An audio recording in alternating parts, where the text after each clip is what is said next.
E a sensação que dava era que, por exemplo, ele fazia tudo para o parceiro ou a parceira não fazer o que ele fazia.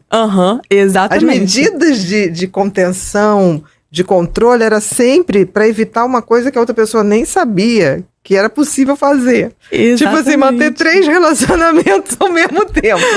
Complicado essa, né? Muito complicado, mas acontece. E é muito interessante nisso que você tocou, porque tem muita gente que confunde cuidado e controle. Total. Né?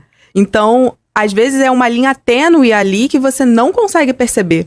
Começa de uma forma sutil, né? Ah, ele tá falando isso pra cuidar de mim. E aí cuidado, depois, né? É sempre a coisa do cuidado, né? Não sai com essa amiga não, porque ela é perigosa pra você.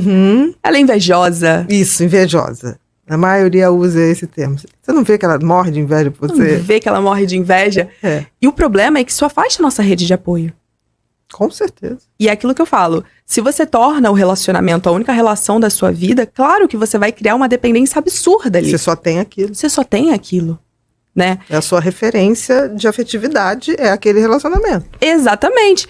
E muitas vezes, né, a gente tá indo por esse caminho. O narcisista, ele faz muito isso, né? Muito. Narcisista, psicopata, né? Uma pessoa extremamente vaidosa, às vezes não chega a ser um narcisista, mas é extremamente vaidoso. Sim. Ou vaidosa, porque tem mulheres também. Com certeza. A gente fala assim, no geral, mas tem mulheres também. Tem mulheres. Interessante isso que você tocou, porque nem todo mundo tem transtorno, né? Nem todo mundo que... Às vezes a gente tem essa mania, muitas vezes, de falar. De falar só... É interessante, você falou uma coisa interessante. Todo transtorno mental, ele é um espectro. Ele tem desde manifestações mais leves, medianas, até manifestações muito evidentes. O transtorno, ele está aqui na ponta, na outra ponta. Mas isso não impede de manifestações isoladas prejudicarem. Claro. Outras pessoas ou a própria pessoa. Então a gente sempre tem que ter essa coisa que, às vezes, você fala assim, é um traço daquilo. Não chega a ser aquilo inteiro, mas é um traço que também traz problema.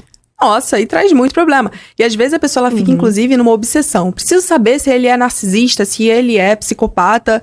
Eu falo, mas não tá te fazendo mal? É interessante isso que você falou.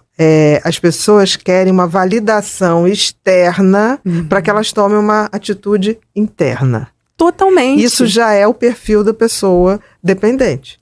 Totalmente. Reasseguramento, né? Exatamente. Tipo assim, é o que eu sempre respondia. Você tá te fazendo bem? Não. Qual a importância de você saber se ele é isso ou aquilo? Sim. Não tá legal. Canal Motivamento. Inscreva-se, curta e compartilhe.